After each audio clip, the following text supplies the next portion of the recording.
नमस्कार, संघर्ष वृत्तवाहिनीमध्ये आपलं स्वागत। घेऊया ठाणे आणि आसपासच्या परिसरामधील घडणाऱ्या महत्त्वाच्या घडामोडींचा आढावा।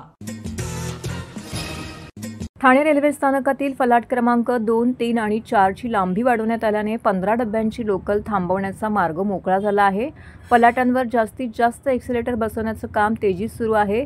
साफ आणि स्वच्छ शौचालय देखील आता प्रवाशांना उपलब्ध होणार आहे। पावसाळ्यात रुळांवर साठणाऱ्या पाण्याचा निचरा होण्यासाठी मायक्रोटेकद्वारे भूमिगत वाहिन्या टाकण्याचं काम देखील सुरू झालेलं आहे। रेल्वे स्थानकावरती स्वच्छ पाण्याची सुविधा उपलब्ध होणार आहे। ही सर्व विकास कामे खासदार नरेश म्हस्के यांच्या प्रयत्नांनी सुरू असून रेल्वे स्थानकाचा पाहणी दौरा करत विकास कामांचा आढावा घेतला गेला आहे। तसेच विकास कामांमध्ये कोणतीही दिरंगाई खपवून घेतली जाणार नाही अशी तंबीही खासदार नरेश म्हस्के यांनी रेल्वेच्या अधिकाऱ्यांना दिलेली आहे। खासदार म्हणून निवडून आल्यापासून नरेश म्हस्के यांनी प्रवाशांसाठी ठाणे रेल्वे स्थानकात अधिकाधिक सुविधा देण्यावरती भर दिलेला आहे। अवघ्या 1 वर्षाच्या कालावधीत ठाणे स्थानकाचा कायापालट होताना दिसतोय। खासदार नरेश म्हस्के यांच्या प्रयत्नांनी आणि सूचनेनुसार ठाणे रेल्वे स्थानकात विविध विकास कामं सुरू आहेत। या कामांचा आढावा घेण्याकरिता आज खासदार नरेश म्हस्के यांनी मध्य रेल्वेच्या अधिकाऱ्यांसमवेत पाहणी दौरा केला। यावेळी रेल्वेचे संबंधित अधिकारी देखील येथे उपस्थित होते। वाढती प्रवाशांची गर्दी लक्षात घेऊन फलाट क्रमांक 2, 3 आणि 4 ची लांबी वाढवण्याची मागणी खासदार नरेश म्हस्के यांनी रेल्वे प्रशासनाकडे केली होती। ती मंजूर होऊन कामास सुरुवात झालेली आहे। आता हे काम तेजीत सुरू असून 15 डिसेंबरपर्यंत हे मार्गी लागणार आहे। 31 डिसेंबरपासून या 3ही फलाटांवरती 15 डब्यांची लोकल थांबणार आहे।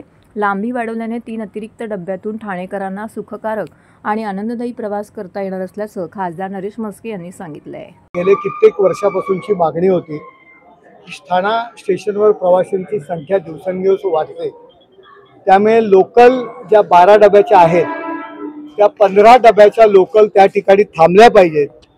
या दृष्टीने मी खासदार झाल्यापासून मी पाठपुरावा केला आणि आपण पाहताय प्लॅटफॉर्म नंबर 2, प्लॅटफॉर्म नंबर 3 आणि प्लॅटफॉर्म नंबर 4 हे लोकलचे जे प्लॅटफॉर्म आहेत त्याची 12 डब्यांच्या ठिकाणी 15 डबे थांबावे या दृष्टीने काम सुरू झालेलं आहे आणि त्या कामाची पाहणी करण्याकरता मी या ठिकाणी आलो होतो। वारंवार मागणी करून या लोकांच्या मागण्या आम्ही पूर्ण केलेल्या आहेत। प्लॅटफॉर्म नंबर 3 वर एक मंदिराची अडचण, छोटं मंदिर आहे, त्याची अडचण त्या ठिकाणी येत होती, त्यामुळे ते काम थांबलं होतं। त्याही कामाची आम्ही पाहणी केली आणि आम्ही रेल्वेला सांगितलेलं आहे की ते मंदिर आहे, ते छोटंसं मंदिर आहे, ते आपण दुसरीकडे शिफ्ट करू आणि त्या ठिकाणी प्लॅटफॉर्मची काय लांबी वाढणार आहे ती वाढूया, कारण दिवसेंदिवस प्रवासी वाढतायत आणि त्या छोट्याशा मंदिरामुळे जर तो प्लॅटफॉर्म वाढणार नसेल तर लोकांची गैरसोय होणार आहे आणि बाप्पा हा नेहमी भक्तांच्या पाठीमागे उभा राहतो आणि त्यामुळे बाप्पा आपल्या पाठीमागे उभं राहील आणि त्याला थोडंसं आपण दुसऱ्या जागी स्थलांतर करू अशा पद्धतीचे निर्देश या ठिकाणी दिलेले आहेत। शेवटी लोकांची सुविधा महत्त्वाची आहे, त्याचबरोबर एक्सिलेटरचे जे काम सुरू आहे ते थोडं संथ गतीने सुरू आहे। 3 दिवसानंतर जे काय फुटिंगचं काम आहे ते सुरू करायला सांगितलेलं आहे आणि मी स्वतः त्या ठिकाणी येईल। पावसामुळे प्रचंड पडत असलेला पाऊस आणि त्यामुळे रेल्वेचे काही नियम आहेत, काही काम करता येत नाही, परंतु पाऊस गेलेला आहे, त्याही एक्सेलेटरचं काम सुरू होईल। त्याचबरोबर 7 आणि 8 नंबर प्लॅटफॉर्मवरचं एक एक्सेलेटर आहे, 9 आणि 10 नंबरचं जे एक्सेलेटर आहे त्या संदर्भात सुद्धा आम्ही पाठपुरावा करतोय। 4 एक्सेलेटर आम्ही खासदारकी आल्यानंतर ती सुरू झालेली आहे आणि लोकांच्या सेवेत आलेले आहेत। आपण पाहताय त्या ठिकाणी जो काय आराम कक्ष आहे तो सुद्धा चांगल्या पद्धतीत, कॅन्टीन चांगल्या पद्धतीत केलेली आहे।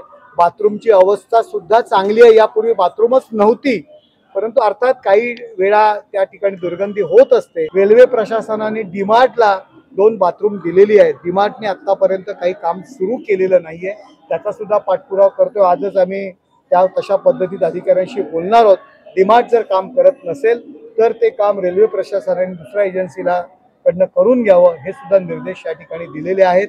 जास्तीत जास्त सुविधा प्रवाशांना देण्याच्या दृष्टीने आम्ही प्रयत्न करतोय। आम्ही म्हणत नाही की 100% आम्ही प्रवासी समाधानकारक सुविधा देत आहोत, परंतु यामध्ये सुधारणा करण्याचा प्रामाणिकपणे आम्ही प्रयत्न करत आहोत।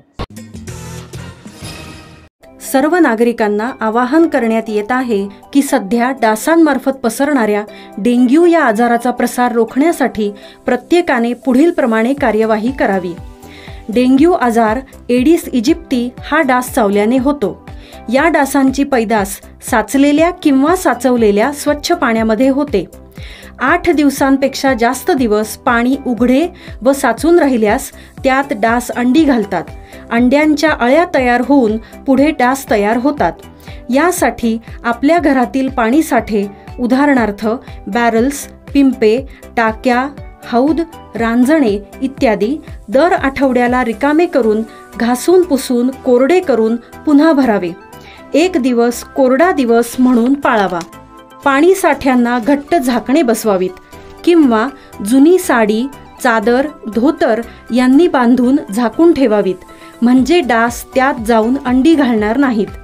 घराच्या गच्चीवर, आजूबाजूला, अंगणात कोठेही पाणी साचू देऊ नये. भंगार सामान उघड्यावर टाकू नये. उदाहरणार्थ टायर्स, प्लास्टिक सामान, कुंड्या, टाकाऊ वस्तू इत्यादी. अशा सामानात पावसाचे पाणी साठून त्यात डेंग्यूच्या डासांची पैदास होते. घरातील कूलर्स, फ्रीजच्या पाठीमागील ट्रे हे देखील वेळोवेळी कोरडे करावेत. लक्षात ठेवा, नुसत्या फवारणीने डास घनता कमी होत नाही, तर त्यासाठी डास पैदास ठिकाणे नष्ट करणे ही आपल्या सर्वांची जबाबदारी आहे.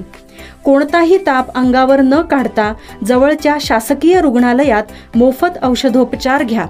अशा प्रकारे नागरिकांनी सहकार्य केल्यास डेंग्यूचा प्रसार रोखणे सहज शक्य आहे.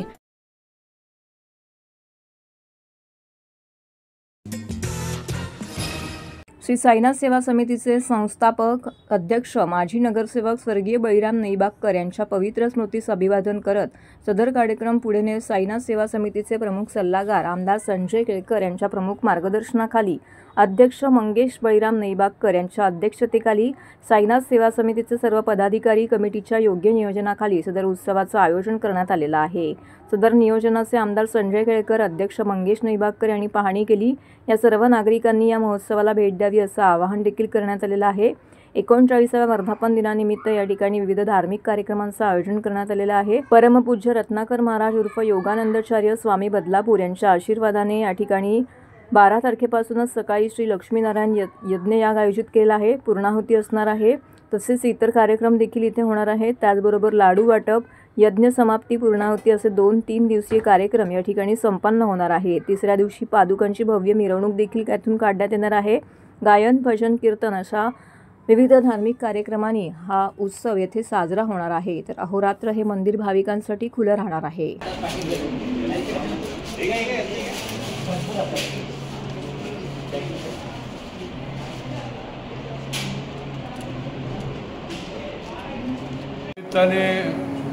केवळ ठाणे परिसरातून नाही, ठाणे जिल्हा, महाराष्ट्रातून देखील लाखो भक्त येत असतात आणि मंदिराचा प्रसाद देखील फार मोठा निर्माण केलेला असतो. जवळजवळ 6 लाखाच्या वर हे प्रसादाचे लाडू जे आहेत ते या ठिकाणी ठेवलेले असतात आणि ते जशी आवश्यकता असेल तशी वाढतही जातात.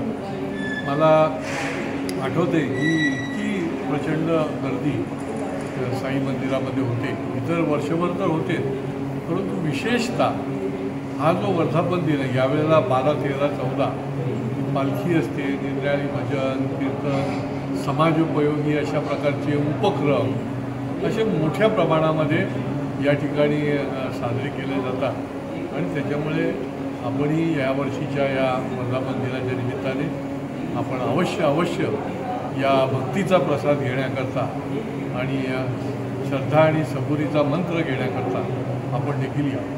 नगर श्री साईनाथ सेवा समितीचा 39वा वर्धापन दिन दिनांक 12 नोव्हेंबर ते 14 नोव्हेंबरपर्यंत साजरा करण्यात येणार आहे. त्यानिमित्ताने जनकल्याणार्थ लक्ष्मीनारायण याग यज्ञ येथे 3 दिवस साजरा करण्यात येणार आहे. दिनांक 14 रोजी दुपारी 2 वाजता पूर्णाहुतीचा कार्यक्रम झाल्यानंतर संपूर्ण वर्तकनगर परिसरातून श्री साईंच्या पादुकांची भव्य पालखी मिरवणूक निघणार असून हे जवळजवळ त्यानिमित्ताने 5 ते 6 लाख लोक या निमित्ताने दर्शनासाठी इथे येत असतात. आमच्या मंदिराचे प्रमुख सल्लागार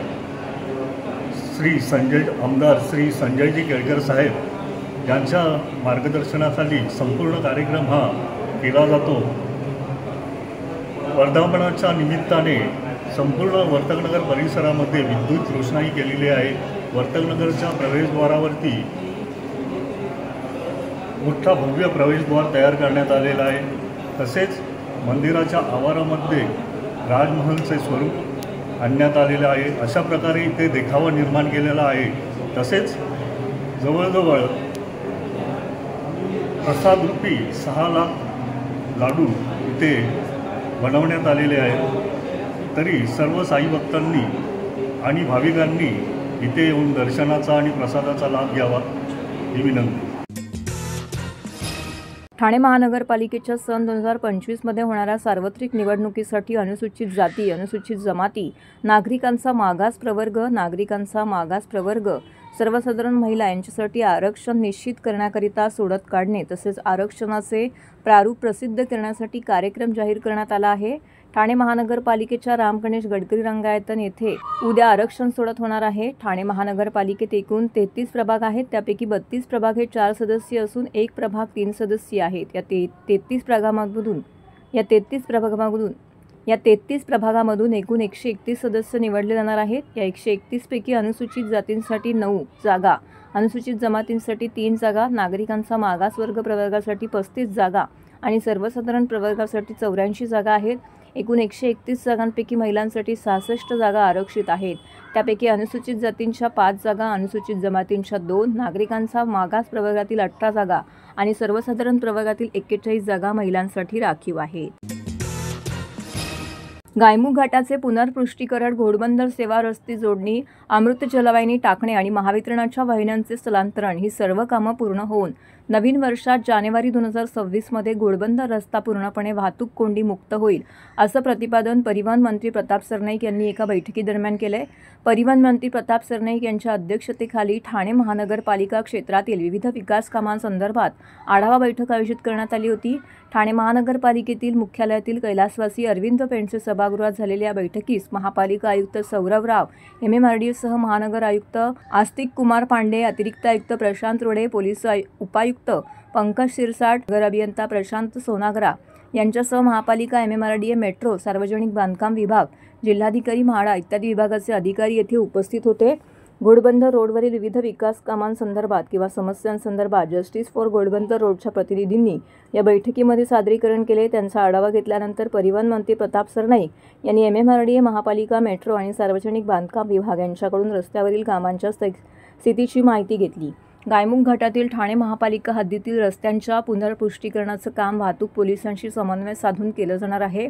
त्यावेळी जस्टिस फॉर घोडबंदर रोडच्या प्रतिनिधींनी सुचवल्याप्रमाणे घोडबंदर रस्त्यावरील सर्व उड्डाणपुलावरील रस्त्यांची डागडुजी पुनर्पृष्टीकरण एकाच वेळी हाती घेऊन पूर्ण केले जावे असे निर्देश परिवहन मंत्री प्रताप सरनाईक यांनी दिले आहेत। ठाणे महानगरपालिका क्षेत्रात सुरू असलेल्या आणि अंतिम टप्प्यात असलेल्या विविध विकास कामांचं लोकार्पण नोव्हेंबर महिन्याच्या अखेरीस तसेच डिसेंबर महिन्याच्या मध्यापर्यंत करण्यात येईल असंही मंत्री सरनाईक यांनी यावेळी स्पष्ट केलं आहे।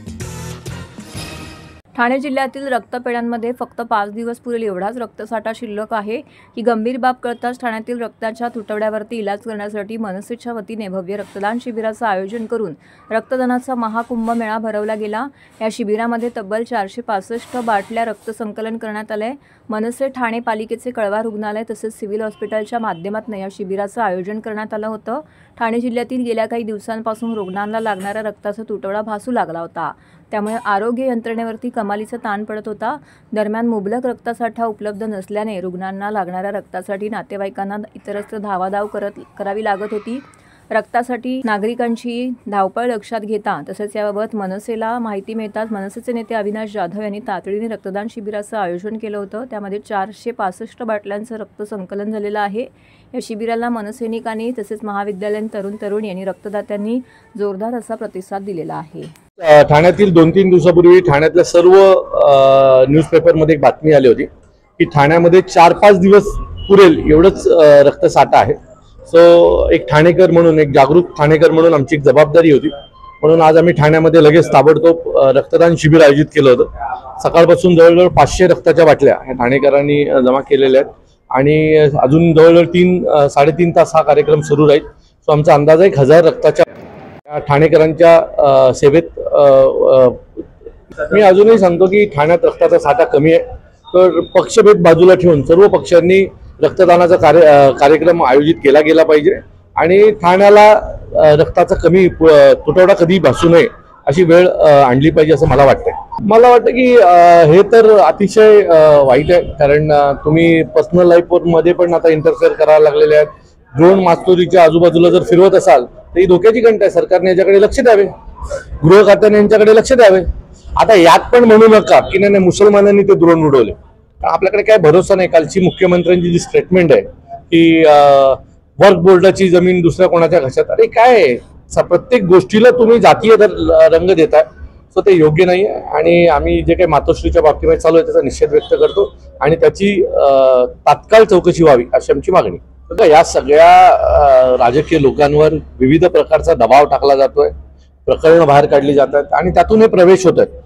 तिकडे जायची कोणाची इच्छा नाही आहे, पण हे सगळं जे चालू आहे ते विविध दबावापोटी चालू आहे. जागेचे व्यवहार असतील, इतर गोष्टी असतील, त्या सगळ्यांच्या प्रकरणं तयार करणं आणि त्याहून जेलला पाठवण्याच्या धमक्या देऊन या सगळ्या गोष्टी सुरू आहेत. भारतीय जनता पक्षात खरं तर भारतीय जनता पक्ष जिंकत नाहीये. तुम्ही जर नीट सगळीकडे चेक कराल तर जे आधी कुठल्या राष्ट्रवादीत असलेला आता भारतीय जनता पक्षाचा नगरसेवक आहे, शिवसेनेत होता तो भारतीय जनता पक्षाचा नगरसेवक आहे, काँग्रेसमध्ये होता तो भारतीय जनता पक्ष जिंकत नाहीयेत. तिथले जे उमेदवार आहेत ना, जे परंपरेनुसार निवडून येतात ते जिंकतात. भारतीय जनता पक्षामध्ये हिंमतच नाहीये की ते स्वतःची पैदास उमेदवार म्हणून देऊन निवडून आणण्याची. आता आमच्या इथं बघा ना, नौपाड्यामध्ये कोण नगरसेवक आहे? नारायण पवार नगरसेवक आहे, दुसरा अशोक राऊत नगरसेवक आहे. दोन्ही कोण? अशोक राऊत राष्ट्रवादी, नारायण पवार काँग्रेस. सो ही जी सगळी लोक आहेत ही यांचा मूळ पक्ष वेगळाच कुठला तरी आहे. भारतीय जनता पक्ष फक्त त्यांच्यावर स्टॅम्प मारते भारतीय जनता पक्षाचा. यांना निवडून आणण्यात भारतीय जनता पक्षाची कुठलीही छाया नाही. मी तुम्हाला एक सांगतो, आम्ही मतदानावर विश्वास का ठेवावा? आज सकाळी जर तुम्ही एक व्हिडिओ आलाय आणि त्या व्हिडिओमध्ये कचरा पेटीत व्हीव्हीपॅट पडलेत आणि जर कचरा पेटीमध्ये जर व्हीव्हीपॅटच्या स्लिप पडल्या असतील तर कुठल्या निवडणुका आणि कोण जिंकून येणार याचा अर्थ बिहार निवडणुकीचा रिझल्ट लागलाय आणि तो भारतीय जनता पक्षांच्या फेवरला जाणार. कारण जर व्हीव्हीपॅटच गायब आहेत तर काय कोणावर भरोसा ठेवणार आम्ही? मला असं वाटतंय की ह्या ज्या सगळ्या गोष्टी आहेत या धोक्याच्या गोष्टी आहेत आणि याच्यात मला एकच गोष्ट दिसते की निवडणूक आयोग जोपर्यंत तुमचा मित्र असू शकत नाही तोपर्यंत तुम्ही जिंकू शकत नाही. मला त्याबद्दल माहित नाही आणि याच्यावर सन्माननीय राजसाहेब योग्य वेळेला बोलतील. त्यांच्या बाबतीमध्ये तुम्ही जर घोडबंदर, वसई विरार या पट्ट्यामध्ये लोकांचा राग वाढत चाललेला आहे. घोडबंदर मधली ट्रॅफिक असेल, ते स्वामींच्या मठाचं जे काही चालू आहे, तिथले सगळे स्वामी भक्त एकत्र आता उभे राहिले. त्यांचा मोर्चा देखील नजीकच्या काळात होणार आहे. मीरा भाईंदरला गेलात तर मीरा भाईंदरचा टोल नाक्याचा विषय असेल. प्रताप सरनाईकांबद्दलचा, स्थानिक लोकांबद्दलचा राग आता प्रचंड वाढत चाललेला आहे. त्यांच्या भ्रष्टाचार, आज तुम्ही जर पाहाल तर जी आपली वनजमीन आहे, वनजमिनीमध्ये प्रताप सरनाईकांचं प्रचंड मोठ्या प्रमाणात उत्खननाचं काम चालू आहे. एक मंत्री एवढ्या मोठ्या प्रमाणात वनजमीन खणू कशी शकतो? त्याला परवानगी मिळाली नाही. त्याच्या जेवढ्या परवानग्या आहेत त्यातल्या अनेक परवानग्या या अटीवर आहेत की ही जर परवानगी आणली तर तुम्हाला परवानगी आहे. आणि मीरा भाईंदरला ज्यावेळेला त्यांना परवानगी मिळाली त्यावेळेचा जो आयुक्त होता तो किती भ्रष्ट होता हा सगळ्यांना माहिती आहे. आम्ही येत्या 2-3 दिवसामध्ये या सर्व प्रकरणाची चौकशीची मागणी करतोय की प्रताप सरनाईकनी जो काही तो डोंगर खाण्याला घेतलेला आहे, कोणता आहे तो? चेना बीचच्या आजूबाजूला जे काही बंगल्यांचं काम चालू आहे त्या सगळ्या प्रकरणाची चौकशीची मागणी महाराष्ट्र नवनिर्माण सेनेकडनं होणार आहे. मी असेल, आमच्या पक्षाचे संदीप देशपांडे असतील, आम्ही सगळेच जण या विषयात लवकरच मुंबई महानगरपालिकेच्या आयुक्तांची भेट घेणार आहे. आणि त्यातली एक पर्यावरणाची जी परवानगी आहे ती परवानगी आलीच नाहीये आणि तरी सुद्धा तिथे प्रचंड मोठ्या प्रमाणात उत्खनन चालू आहे. प्रताप सरनाईकांनी त्या भागामध्ये जंगलराज चालवलेला आहे. प्रचंड मोठ्या प्रमाणात तिथे गुंडगिरी पसरवलेली आहे, आदिवासींच्या जागा लाटलेल्या आहेत. आणि या सर्व प्रकरणामध्ये आम्ही येत्या 2-4 दिवसात प्रूफ आम्ही पत्रकार परिषद घेणार आहोत. काल काँग्रेसच्या नेत्यांनी देखील म्हटलेलं आहे की 200 कोटीची जमीन 3 कोटीत घेतलेली आहे. ते म्हणाले प्रूफ द्या, तर आम्ही प्रूफ देतोय. तर हे होतं संघर्ष वृत्तवाहिनीचं आजचं बातमीपत्र. उद्या पुन्हा भेटू याच वेळी याच ठिकाणी ताज्या घडामोडींसह. तोपर्यंत नमस्कार.